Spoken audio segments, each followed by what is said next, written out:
నమస్తే. ప్రస్తుతం నల్గొండ నియోజకవర్గంలోని తిప్పర్తి మండలంలోని ఎల్లమ్మగూడ అనే గ్రామం దగ్గర ఉన్నాం. సో మరి ఎల్లమ్మగూడ అనేది దాదాపుగా ఈ 2 రోజుల నుండి హాట్ టాపిక్ గా మారుతా ఉంది రాష్ట్రంలో. సో మరి ఇక్కడ ఒక బీసీ అభ్యర్థి సర్పంచ్ కి పోటీ చేస్తా ఉంది. సో మరి సర్పంచ్ గా పోటీ చేయొద్దని చెప్పేసి ఇక్కడ స్థానికంగా ఎవరైతే ఆపోజిట్ క్యాండిడేట్ కాంగ్రెస్ పార్టీ అభ్యర్థి ఉట్కూరి సందీప్ అనే వ్యక్తి వాళ్ళ భార్య పోటీ చేస్తా ఉంది. సో యునానిమస్ గా గెలవాలి, నేను ఎవరు అడ్డు రావద్దని చెప్పేసి ఇప్పటికే చాలా మందిని భయాందోళనకు అయితే గురి చేయడం జరిగింది. సో మరి ఈ నేపథ్యంలోనే ఎవరైతే గారు ఎవరైతే ఉన్నారో వారు భయపడకుండా నామినేషన్ చేయడానికి వస్తే వాళ్ళ భర్తని కిడ్నాప్ చేసి దాదాపుగా రాత్రంతా చిత్రహింసలు పెట్టిన సంఘటన అయితే మనందరికి తెలిసిందే. సో మరి ఒక బీసీ బిడ్డ ఇక్కడ పోటీ చేస్తా ఉంటే మరి ఎందుకు అడ్డుపడతా ఉన్నారు? సో మరి కాంగ్రెస్ పార్టీ బీసీలకు పెద్దపీట వేస్తా అని చెప్తా ఉంది. సో మరి ఇక్కడ బీసీ బిడ్డ పోటీ చేస్తా ఉంటే రాత్రంతా కిడ్నాప్ చేసి కొట్టడం కావచ్చు, చిత్రహింసలు పెట్టారని చెప్తా ఉన్నారు. సో మద్యంలో మూత్రం పోసి మరి తాగిపిచ్చిల్లట.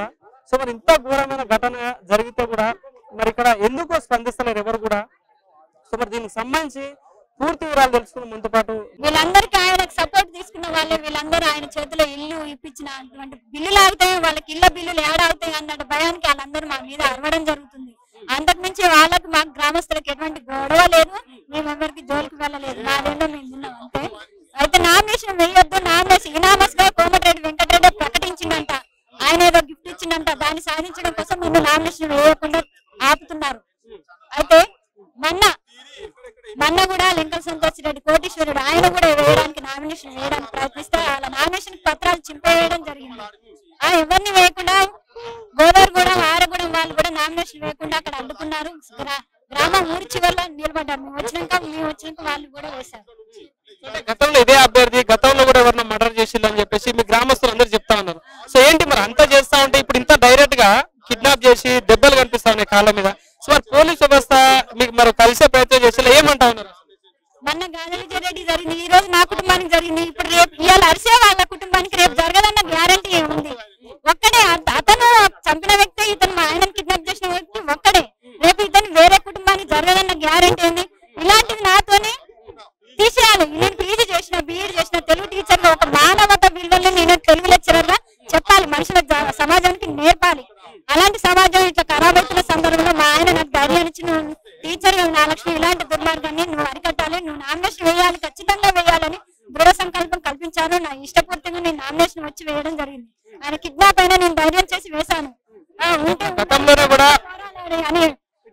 గతంలో కూడా ఆయన మర్డర్ చేసిన చరిత్ర ఉందని చెప్తా ఉన్నారు. సో మరి ఇప్పుడు మీ ఆయనను కూడా కిడ్నాప్ చేసిండు, ఏంటి మరి నిజంగా గెలుస్తామనే నమ్మకం ఉందా? మరి భయం లేదా? మనం పుట్టిన ఈ గడ్డ మీద బ్రతుకున్నా సచ్చినా ఇలాంటి దుర్మార్గాన్ని అరికట్టాలి, ఇలాంటి దుర్మార్గాన్ని తీసేయాలి. మనం చచ్చిపోయేసరికి ఏదో ఒక మంచి పని చేయాలి. ఆ మంచి ఏందో ఇప్పటి నుంచి స్టార్ట్ చేద్దాం. సావో బతుకో తెలుసుదా? గెలుస్తామనే నమ్మకం ఉందా? 100% గెలుస్తానని నమ్మకం ఉంది. లోపల బయటికి అనలేకపోయినా జనాలకి ఎవరు దుర్మార్గం చేశారు, ఎవరు హత్యలు చేశారు, ఎవరు మామూలుగా చేశారు అనేది తెలుస్తుంది. ప్రభుత్వం స్థానికంగా మంత్రులు ఉన్నారు, డైరెక్ట్ అయినా భయపెడతా ఉన్నారు. ఏంటి మరి ప్రభుత్వానికి ఏం చేస్తారు? ప్రజాపాలన అంటా ఉన్నారు, బీసీలకు 42% రిజర్వేషన్ అని చెప్పేసి అనేక అంశాలు మాట్లాడతారు. బీసీలకు 42% రిజర్వేషన్ అన్న సందర్భంలో రేవంత్ రెడ్డి గారు 42 కాదు 50 ప్రకటిస్తానన్నారు. ఆ సందర్భం కూడా లేకుండా 17% అయిపోయింది. బీసీ జనరల్ మహిళగా నేను నామినేషన్ వేయకూడదా? ఒక తెలంగాణ బిడ్డకు సంబంధించిన ఆడాలను, నేను ఎడ్యుకేషన్ పర్సన్ ని, నేను సమాజానికి మానవ విలువలు నేర్పాలి, నేను ఒక టీచర్ గా. అలాంటి పరిస్థితుల్లో నాకే తగ్గుతుంది. నా భర్తను తీసుకుని మూత్రం తాపియడం అనేది నేను తీవ్రంగా ఖండిస్తున్నాను. అందుకని ఇంకా స్ట్రాంగ్ గా నిలబడాలని నేను నిర్ణయం తీసుకున్నాను. సర్పంచ్ గా నిలబడాలి, ఇలాంటి దుర్మార్గపు సమాజాన్ని నేను మార్చాలని నేను అనుకుంటున్నాను. చెప్పదలుచుకున్నది ఏంటంటే, గ్రామస్తులారా, నా మంచితనం ఏందో మీకు తెలుసు. నేను ఒకరిని నేను ముంచి తినాలని నాకు ఆశ లేదు, ఏది లేదు. నా కడుపులో ఉన్నదని నేనైనా మంచి చేయాలనుకుంటున్నాను. నేను అంతకు మించి నాకు ఏది అలంకరణ వద్దు, కానీ నాకు సమాజం ఏది మంచి ఏది చెడు మీరు స్పర్ధసాటికి ఓటేస్తున్నారు. ఆ వేసేదేందో మంచిదో చెడేదో గమనించుకొని వేయండి. ప్రాణహాని ఏమైనా ఉందా? అంటే మీరు ఇద్దరు ఆడపిల్లలు అంటా ఉన్నారు. సో ఏంటి మరి పోలీస్ వ్యవస్థని కావచ్చు ఏం కోరుతా? ఎస్ఐ గారు నాకు ప్రొటెక్షన్ కల్పిస్తా అన్నారు, సందీప్ రెడ్డి గారిని బైండ్ ఓవర్ చేపిస్తా అన్నారు. ఎలక్షన్ తర్వాత కూడా నాకు ప్రొటెక్షన్ కల్పిస్తారని హామీ ఇచ్చారు. కానీ ఇంతవరకు అయితే ఏది లేదు. పోలీసులు వచ్చారు, అక్కడ మా ఇంటి ముందు ఉండక ఇక్కడ నిలబడ్డారు. కనీసం నా ఇంట్లో నేను ఉండలేని పరిస్థితి. 4 రోజుల నుంచి నేను షెల్టర్ తీసుకుని నల్గొండలో ఉండడం జరుగుతుంది. దీని వెనకాల ఎవరు ఉన్నారు? ఇంత జరుగుతా ఉంటే మరి ఏ ధైర్యం లేకుండా ఎవరు ఇంత ముందైతే రారు. సో ఏంటి ఏమన్నా అనుమానం ఉందా?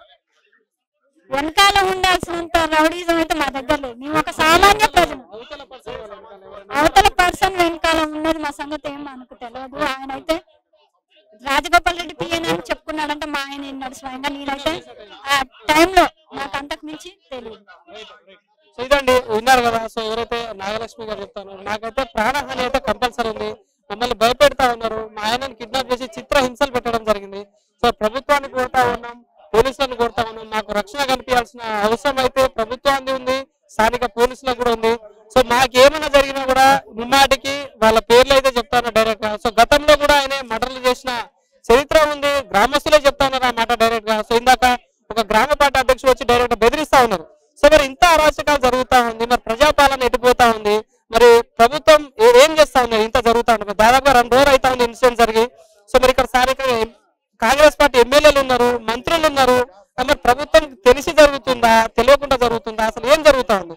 సో ఇంత యథేచ్ఛగా ఎవరైతే సందీప్ రెడ్డి అనే వ్యక్తి ఇంత భయానికి పాల్పడతా ఉన్నారు. సో మరి ఏంటి దీనిపై ఎలాంటి న్యాయం తీస్తా అనేది అయితే వేచి చూడాల్సిన పరిస్థితి కనిపిస్తుంది.